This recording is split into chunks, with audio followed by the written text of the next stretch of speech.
तमाम राजाओं को सूचना भेजा गया, पर जो उस समय के श्रेष्ठ राजा थे महाराज दशरथ, उनको समाचार नहीं गया। महाराज जनक शिकार खेलने गए हुए थे, अखेट में निकले। शिकार करते करते उन्होंने एक सुअर का पीछा किया, गाय मर गई। ये देख करके महाराज जनक को बड़ा दुख हुआ कि मेरे हाथ से और गौवध। और मंत्रियों ने कहा, हे महाराज आप रोइए मत, हमें विश्वास है कि कहीं यदि महाराज दशरथ यहाँ आ जाएं और गाय का स्पर्श कर दें तो हमें पूर्ण विश्वास है गाय जीवित हो जाएगी। महाराज जनक ने कहा कि मेरी जो अयोनिजा पुत्री है, जो वीर शुल्का है, देखिए जानकी जी पालित पुत्री हैं। जानकी जी जो महाराज जनक की योनिज पुत्री नहीं है, अयोनिजा है।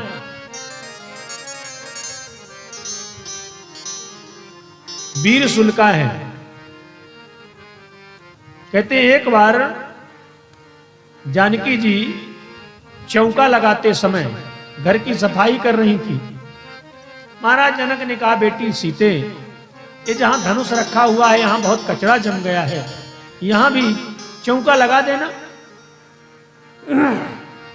जानकी जी ने देखा कि चारों तरफ तुमने चौका लगा दिया, गाय के गोबर से लेप लगा दिया, पर जहां धनुष रखा धनुष के नीचे बहुत कचरा है। तो बाएं हाथ से धनुष को उठा लिया और दाहिने हाथ से वहां भी गोबर का लेप लगा दिया। जब महाराज जनक आए, महाराज जनक ने देखा कि सब जगह तो गोबर का लेप लगा, पर धनुष के नीचे किसने लेप लगाया? ये तो कई हजार हाथियों से घसीटवा करके धनुष यहां रखा गया था। और सीता जी को, जानकी जी को बुलाकर के पूछा, बेटी यहां पोछा किसने लगाया? जानकी जी ने कहा, हमने लगाया। और पुनः उन्होंने वैसे उठा करके दिखा दिया कि ऐसे हमने उठाया और इस प्रकार से गोबर लेप दिया। तब महाराज जनक को लगा कि अब मेरे घर शक्ति का प्रादुर्भाव हो गया। ये साधारण कन्या नहीं है, ये साक्षात शक्ति है और शक्ति के ब्रह्म की होती है। इसको प्राप्त करने वाला कोई ब्रह्म ही होना चाहिए। अब कैसे पता लगे कि ब्रह्म का अवतार कहां हुआ है? तब महाराज जनक ने घोषणा करवा दिया कि जब मेरी पुत्री इस धनुष को उठा सकती है तो जो इस धनुष को तोड़ सके उसी के साथ मेरी बेटी का ब्याह हो। तो घोषणा करवाया और महाराज जनक की प्रतिज्ञा पूरी हुई। महाराज जनक ने कहा कि सीता भर्तार मासाद्यम रामम दशरथात्मजो। बड़ा सुंदर भाव प्रस्तुत किया कि जो मेरी अयोनिजा पुत्री है उस मेरी पुत्री को ला करके और प्रभु श्री राम के गले में जयमाला डलवाई जाए। अब देखिए यहां पर कहते जनका नाम कुले कीर्तिर माहरिष्यति में सुता। सीता भर्तार मासाद्य। भर्तार का मतलब है, भर्तार का अर्थ होता कि जो पालन पोषण में कुशल हो उसे भर्तार कहते हैं। जो अच्छी प्रकार से पत्नी का पालन पोषण कर सके वो भर्तार है। माता क्या चाहती है कि हमारी पुत्री अच्छे कुल में जाए, भरे घर में जाए। पिता की इच्छा होती कि जहां हमारी बेटी का ब्याह हो वो कुल उत्तम हो, और बेटी चाहती है कि जिसके साथ हमारा ब्याह हो दूल्हा अच्छा हो, रूपवान हो। तो यहां सबकी इच्छा पूर्ण हुई। कुल भी अच्छा है, रूप भी अच्छा है, और चक्रवर्ती नरेश महाराज दशरथ के कुमार हैं।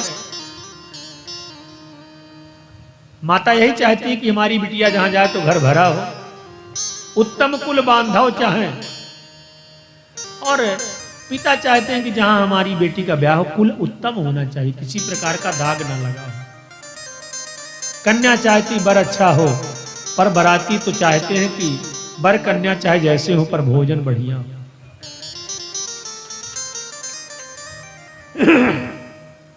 बराती यही चाहते हैं कि बर कन्या चाहे जैसे हो पर भोजन बढ़िया हो, जैसे यहां चकाचक रहता है, सुंदर मन का भोजन मिलता है। जानकी जी आती हैं, बरमाला डालती हैं, प्रभु श्री राम के गले में जयमाला पहनाया। अब जब जयमाला पड़ गई तब महाराज जनक ने पूछा कि हे गुरुदेव, अब मेरे लिए क्या आदेश होता है। विश्वामित्र जी से कहा कि अब मेरे लिए क्या आदेश है। तब विश्वामित्र जी महाराज ने कहा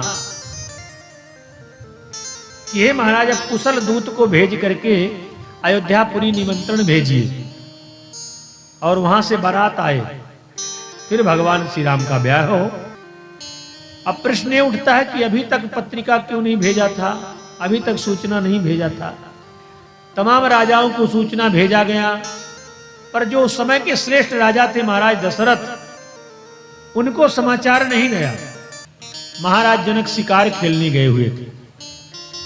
अखेट में निकले, शिकार करते करते उन्होंने एक सुअर का पीछा किया। सुअर इतना जोर से भागा कि वह जनकपुर की सीमा को पार करके अयोध्या की सीमा में प्रवेश कर गया। और महाराज जनक पीछा करते गए।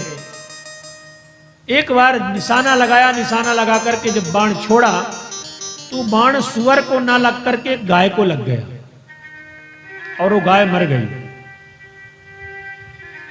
गाय मर गई, ये देख करके महाराज जनक को बड़ा दुख हुआ कि मेरे हाथ से और गौवध।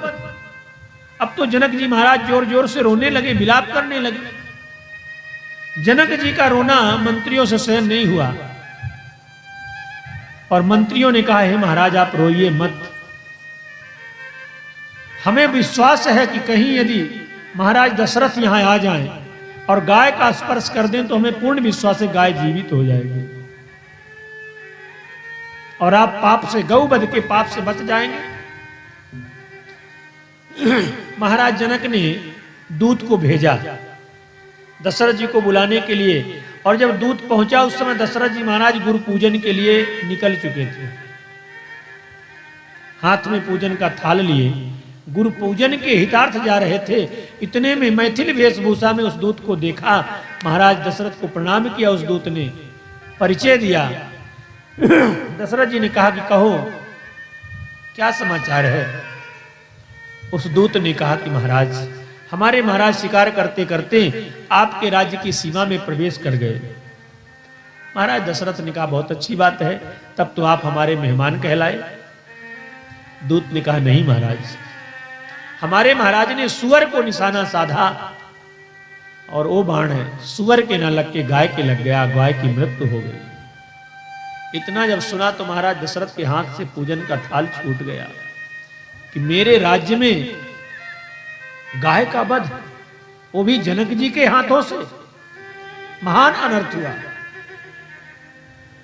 शोक संतप्त हो गए महाराज दशरथ। दूत ने कहा हे महाराज, हमारे महाराज बहुत विलाप कर रहे हैं, शोक के सागर में डूबे हुए हैं और उनका कहना है कि यदि आप वहां चलें और उस स्थान पर चल करके आप गाय का स्पर्श कर दें तो गाय जीवित हो जाएगी। महाराज दशरथ ने कहा हे चतुर्दूत, मैं चलता तो जरूर, पर आज तक ऐसा हुआ नहीं कि मैं गुरु पूजन के लिए निकलूं और गुरु पूजन से वंचित रह जाऊं। चारों तरफ देखा, एक झाड़ू लगाने वाला सेवक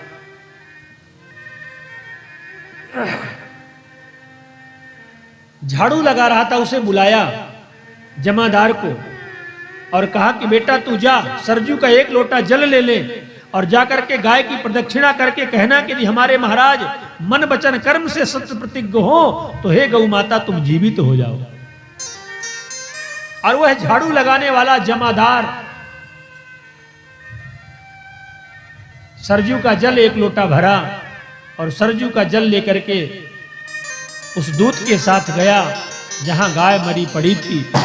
गाय की प्रदक्षिणा लगाई और प्रदक्षिणा लगा करके अंजलि में जल लिया और जल लेकर कहा कि यदि मेरा पिता दशरथ मन वचन कर्म से सत्य प्रतिज्ञ हो तो हे गौ माता तुम जीवित हो जाओ। इतना कहकर के ज्यों जल डाला तो रभाती हुई गाय उठ के खड़ी हो गई। गाय जीवित हो गई। महाराज जनक का दुख तो दूर हो गया, पाप से बच गए। आज जब पत्र भेजने का समय आया तो वही बात महाराज जनक के हृदय में आ गई, दिलो दिमाग में आई कि कहीं ऐसा ना हो कि आज भी उसी दिन की तरह महाराज दशरथ को समय ना लगे, धनुष तोड़ने के लिए और किसी सेवक को भेज दिया तो उनका प्रताप ऐसा है कि धनुष तो टूट जाएगा पर हमारा कुल बिगड़ जाएगा। कहीं ऐसे ही फिर से जमादार को भेज दिया तो हमारे पुत्री का तो जीवन बेकार हो जाएगा। इस भय के कारण महाराज जनक ने निमंत्रण नहीं दिया था। आज जब धनुष टूट गया तब महाराज जनक ने निमंत्रण भेजा। जनकेन समादिष्टा दूतास्ते क्लांत वाहना तिरात्र मुस्ता मार्गे ते योध्याम प्राविशन पुरीम। 3 रात्रि पार करके कुशल दूत अयोध्यापुरी पहुंचे और वहां जाकर के महाराज दशरथ को पत्र दिया। पत्र को पढ़कर के महाराज दशरथ अति प्रसन्न हो गए। वशिष्ठो वामदेवश्चो जावाली रथ कश्यप मार्कंडेयस्तु दीर्घायु ऋषि कात्यायनस्तथा। सब जितने भी ऋषि महात्मा थे सबको सूचित किया। दिव्य रथ गुरुदेव के लिए तैयार हुआ और वहां से बारात चलती है।